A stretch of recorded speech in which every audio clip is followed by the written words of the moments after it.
जय मणिकर्णिका दोस्तों। माफ़ कीजिए, जय इमरजेंसी दोस्तों। हेल हेल इमरजेंसी दोस्तों। आज मैं एक बहुत बड़ा कीर्तिमान स्थापित कर रही हूँ।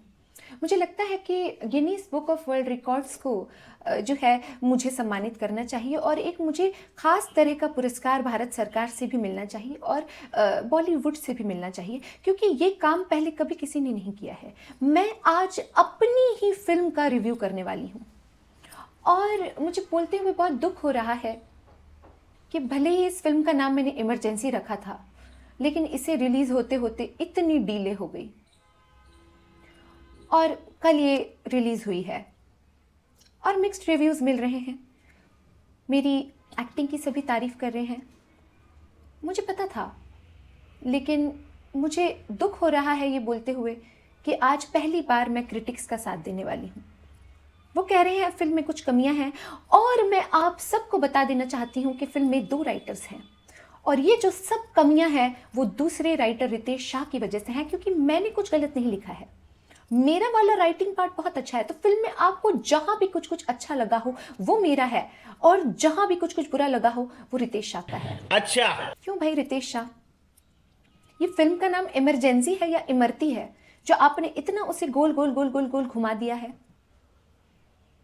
आपने क्या सोचा था जब आप सैम मानिक शॉ से और जेपी जी से और अटल बिहारी वाजपेयी जी से गानों पे लिप सिंकिंग करवा रहे हैं? वहां युद्ध चल रहा है और आपको इंडियन आइडल मचाने की पड़ी हुई है।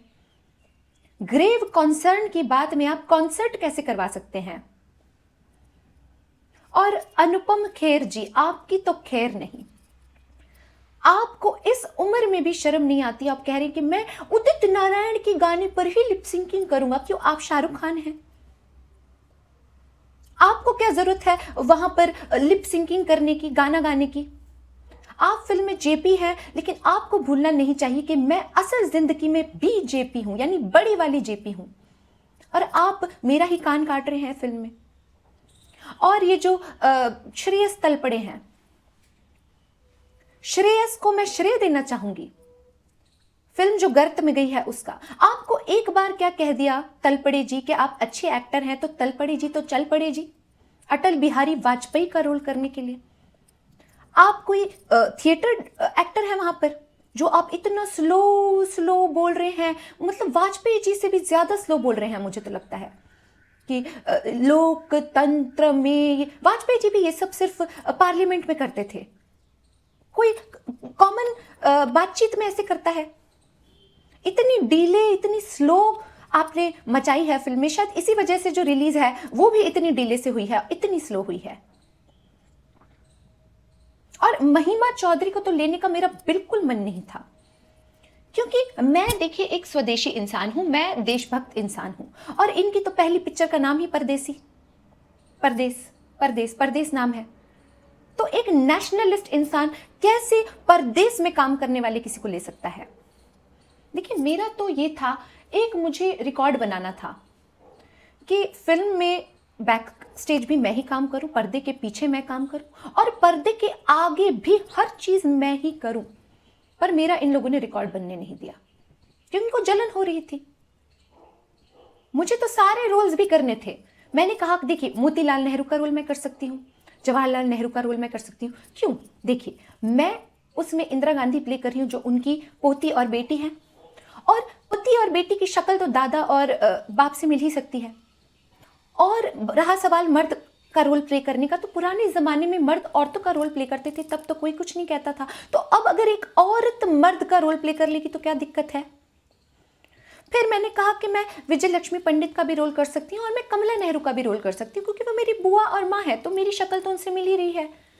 सारा थोड़ा बहुत ये प्रोस्थेटिक्स जो सारा मेरे ऊपर लगाया है इंदिरा गांधी बनने में, थोड़ा उसमें मैं लगा लेती, और तो आज मेरे पास एक बहुत बड़ा रिकॉर्ड होता, लेकिन इनसे वो बर्दाश्त नहीं हुआ है। आप देखिए कि और किसका मैं रोल कर सकती थी। मैं अटल बिहारी वाजपेयी का रोल भी कर सकती थी, और मैं फिर उसमें थिएटर जैसे डायलॉग्स नहीं बोलती, मैं सटल बिहारी वाजपेयी बनती, मेरी डायलॉग डिलीवरी सटल होती, और मैं जेपी का भी रोल कर सकती थी। क्यों? क्योंकि मैं आपको पहले ही बता चुकी हूं, मैं बीजेपी हूं, बड़ा वाला जेपी।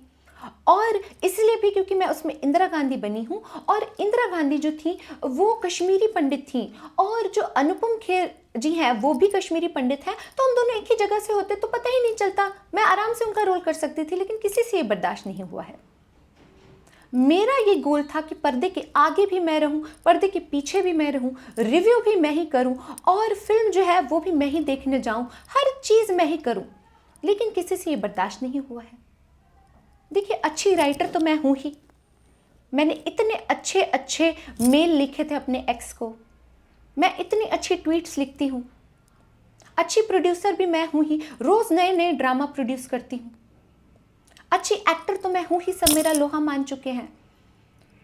और जो है, मैं एक अच्छी एक्ट्रेस अपने आप को और दिखा सकती थी, मर्दों के भी रोल्स प्ले करके, और हर तरह के रोल में फिल्म में प्ले कर सकती थी। रितेश शाह, तुमने कोई राइटिंग की है? मुझे अकेले को ही लिखने देते। ये क्या कहानी लिखी? कहानी लिखी कि डॉक्टर का प्रिस्क्रिप्शन लिखा है? मुझे कुछ समझ ही नहीं आ रहा था। बिना तुम्हारी स्क्रिप्ट समझे भी मैंने जो है ये फिल्म है जो डायरेक्ट की है। सोचो मैं कितनी बड़ी डायरेक्टर हूं, बिना स्क्रीन प्ले समझे मैंने फिल्म डायरेक्ट कर दी है। कैसे किरदार लिखे हैं तुमने? ये किरदार है कि किराएदार हैं? मुझे तो लगता है कि तुम सबने मिलकर साजिश की है मेरे खिलाफ, मेरी फिल्म को खराब करने के लिए। यार मतलब ये कोई तरीका है, कोई बात होती है? जो प्रोड्यूसर है, जो पैसे लगा रही है, उसके साथ आप धांधली कर रहे हैं, उसको जो है आप अंधेरे में रख रहे हैं, उससे सारे रोल्स छीन रहे हैं। मैं एक एक को एक्सपोज करने का मादा रखती हूँ, ये आपको भूलना नहीं चाहिए। सबकी वाट लगा दूंगी मैं। मेरा कितना मतलब जो है सपना था कि डायरेक्टर मैं हूं, प्रोड्यूसर मैं हूं, एक्टर मैं हूं, सबकी एक्टर मैं रहूं, रिव्यूअर मैं रहूं, फिल्म में स्पेक्टेटर मैं रहूं। मैं इंदिरा गांधी, राहुल गांधी, प्रियंका गांधी, मेनका गांधी, संजय गांधी, सबका रोल प्ले करूं। पर मेरे सपनों पे आपने पानी फेर दिया एकदम। मेरा कितना मन था कि जैसे मोदी जी के कोट पे लिखा रहता है, मोदी मोदी मोदी छोटा छोटा लिखा रहता है ना, वैसे मेरा मन था कि एंड क्रेडिट में सिर्फ रंगना रंगना रंगना रंगना रंगना रंगना लिखा हो। एंड क्रेडिट्स को मैं रंगना से रंग दूं। लेकिन आप लोगों से बर्दाश्त होती ही नहीं है मेरी खुशी। कोई मेरा अपना नहीं है, कोई मेरा सगा नहीं है यहाँ पर। ये सबसे गाने जो तुमने गवा दिए हैं रितेश शाह, ये क्या आपने सोचा था कि ये क्या चल रहा है? ये 71 का युद्ध चल रहा है या आपका कॉन्सर्ट चल रहा है? कंसर्निंग इश्यू में कॉन्सर्टिंग करवा रहे हैं। ये समर ऑफ 69 नहीं है, ये विंटर ऑफ 71 है, वॉर चल रहा है। वहां पर आप जो है मिलिंद सुमन, मानिक शॉप लेकर है, उनसे गाना गवा रही है। मिलिंद सुमन है कि मिलिंद गाबा है? जॉर्ज फर्नांडिस से भी आप जो है स्टेज पर ऐसे ऐसे करके गाना गवा रहे हैं। ये जॉर्ज फर्नांडिस है कि ये जॉर्ज ब्रासो है? आपका बिल्कुल क्लैरिटी नहीं है राइटिंग में, और वो चीज़ आपने हम पे थोप दी है, और उसकी गाली अब मैं सबसे खा रही हूँ। आप बताइए, आपको क्यों लगता है कि पूरी फिल्म में मैंने पलकें झुका झुका के, ऐसे होंठ चबा चबा के एक्टिंग की है?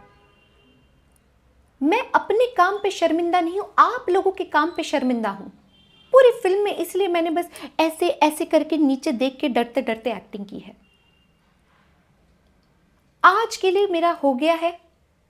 पार्ट 2 इसका मैं लेके आऊंगी। आज तो फिल्म के स्क्रीन क्राफ्ट के ऊपर सिनेमैटिक रिव्यू है, कल स्टेट क्राफ्ट के ऊपर रिव्यू आएगा, जो पॉलिटिकल रिव्यू होगा, वो पार्ट 2 होगा।